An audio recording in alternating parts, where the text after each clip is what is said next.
Welcome to the point.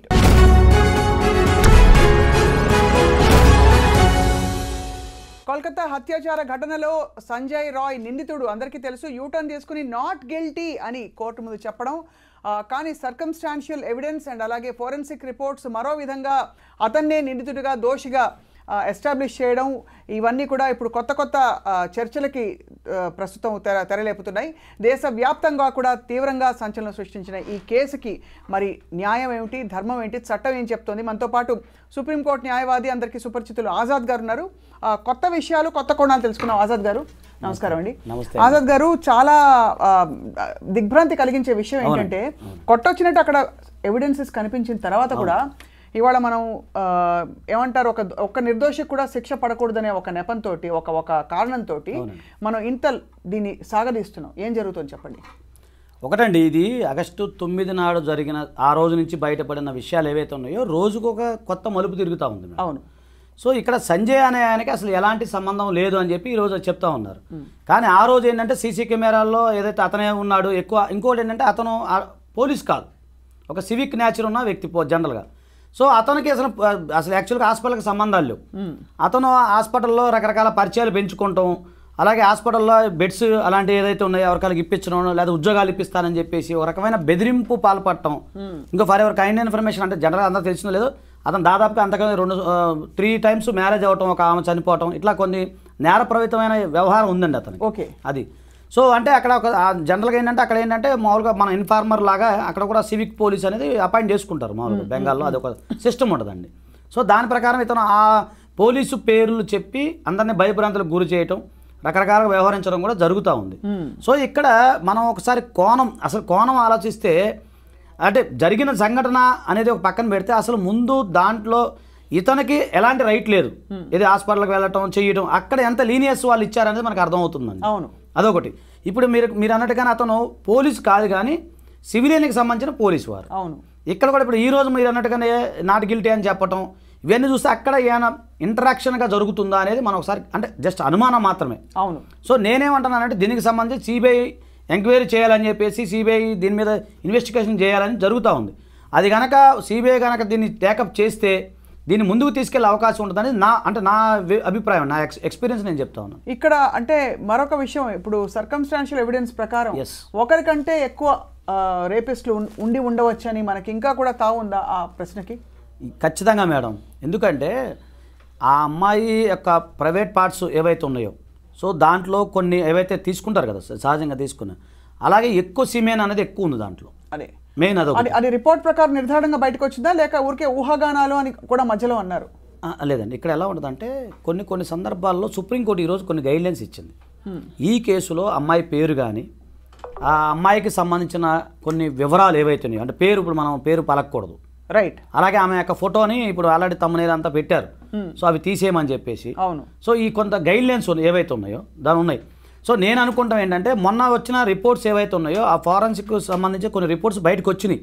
వచ్చిన తర్వాత మళ్ళీ ఇప్పుడు రిస్ట్రిక్షన్ అవ్వటం వల్ల అది సీల్డ్ కవర్లో పెట్టి అది అంటే ఇన్ కెమెరా ప్రాసెస్లో జరుగుద్దని నేను అనుకుంటున్నాను. ఒకటి అంటే అదే రిపోర్ట్ని మళ్ళీ సబ్మిట్ చేయడం జరుగుతుంది అంటారు. అంటే రీపోస్ట్ మార్టం చేసినప్పుడు అంటే యాక్చువల్గా ఇప్పుడు కొత్త టెక్నాలజీ వచ్చేసింది కదా మేడం.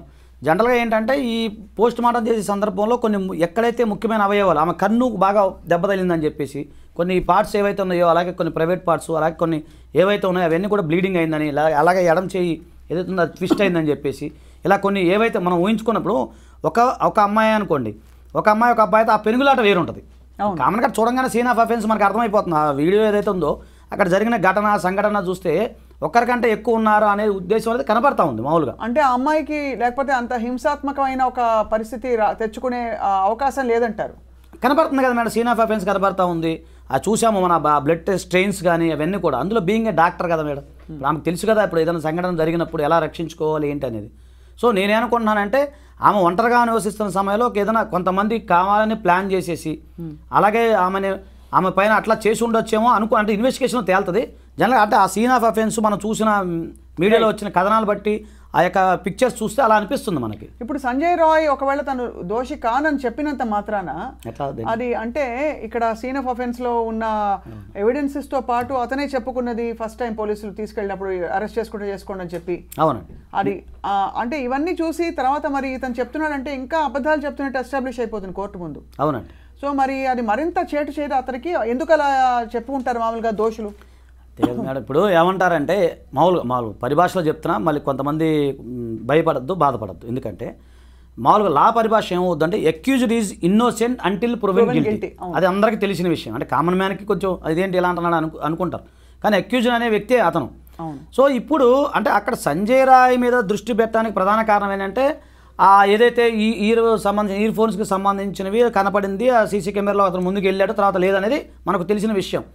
సో జనరల్గా ఏంటంటే ఇన్వెస్టిగేషన్ ఏం తేలుతుంది, మెయిన్ ఫోరెన్సిక్ ల్యాబొరేటరీ సంబంధించిన ఇన్వెస్టిగేషన్ అనేది చాలా ముఖ్యం అండి.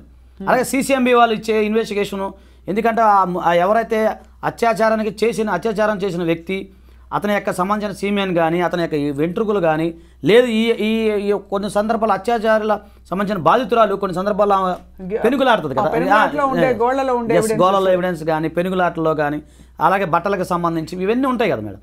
సో అవన్నీ ఎప్పుడైతే టాలీ అవుతాయి అది మీకు లీగల్గా వస్తుంది, ఎస్టాబ్లిష్మెంట్ అవుతుంది. అవును, కామన్గా ఇప్పుడు అతను ఇయర్ బడ్స్ లేవు, సీసీ కెమెరా వెళ్ళి వచ్చాడు, వెనక్కి వచ్చాడు అనేది ఒక ఎస్టాబ్లిష్మెంట్ అయితే, అతను నేరం చేశాడా లేదా అనేది ఎప్పుడు ఎస్టాబ్లిష్మెంట్ అవుతుంది అంటే అంటే వాళ్ళు చెప్పిన జనరల్ సర్కమ్స్టాన్సెస్ ఎవిడెన్స్ ఏంటి, సీసీ కెమెరాలో అతను వెళ్ళటమే రావడం తెలిసింది. సో ఇతను చేశాడని గ్యారంటీ అనేది ఆ సీసీ కెమెరాలో నిర్ధారణ కాదు. కానీ లోపల ఏం జరుగుతుందంటే ఇప్పుడు ఫోరెన్సిక్ రిపోర్ట్స్ లో వచ్చిన గోళ్లలో వచ్చిన డిఎన్ఏ మ్యాచ్ కావడం ఇవన్నీ కూడా ఒకవైపు. ఇప్పుడు ఇతరులు ఎవరన్నా ఉన్నారా అని చెప్పడానికి మరి నిర్ధారణగా సీసీ కెమెరా ఫుటేజ్ లో మనకు ఎవరు కనిపించలేదని తెలుస్తుంది. మరి ఏ విధంగా దీనికి అంటే ఒక ప్రూఫ్ దొరుకుతుంది? ఇప్పుడు దాని మీద ఏమండి, దాని మీద అప్పుడు దానికి సంబంధించిన హాస్పిటల్లో కొన్ని అది సెమినారాలు చాలా పెద్దగా ఉంటుందంట మేడం సార్. అలాగే దానికి సంబంధించిన వేరే డోర్స్ కూడా ఉంటాయంట మామూలుగా. సో అదొకటి. అలాగే తర్వాత దానికి సంబంధించిన ఏదైనా జరిగినా సెమినార్కి సంబంధించిన ఏదైనా ఉంటే కూడా ఎక్కువ అక్కడ రెస్ట్ తీసుకుంటారంట. అలాగే సంబంధించిన టాయిలెట్స్ కానీ, ఇప్పుడు బాత్రూములు కానీ అవన్నీ కూడా దూరంగా ఉంటాయంట. ఇప్పుడు అంటే ఈ సంఘటన జరిగినప్పుడు అంటే మీకు గుర్తుంది లేదో, మన సత్యంబాబు కేసు విషయంలో గతంలో మీకు ఐడియా ఉంది కదా మేడం, సత్యంబాబు కేసులో మనం డిస్కస్ చేసుకున్నాం. చూడండి, అంటే ఎందుకు చెప్పాల్సి వస్తుందంటే ఆ కేసు నేను ఎందుకు తెర మీదకి తీసుకొస్తున్నానంటే ఆ కేసు కూడా ఆ విధంగానే జరిగింది. ఎందుకంటే ఆ అమ్మాయి యొక్క బాత్రూమ్ దగ్గర నుంచి అంటే మనం అనకూడదు కానీ ఆ తల్లి మహాతల్లి ఆ చనిపోయిన పాపకి అలా జరిగింది. బాత్రూమ్ దగ్గర నుంచి అమ్మాయిని ఈడ్చుకొని వచ్చారు.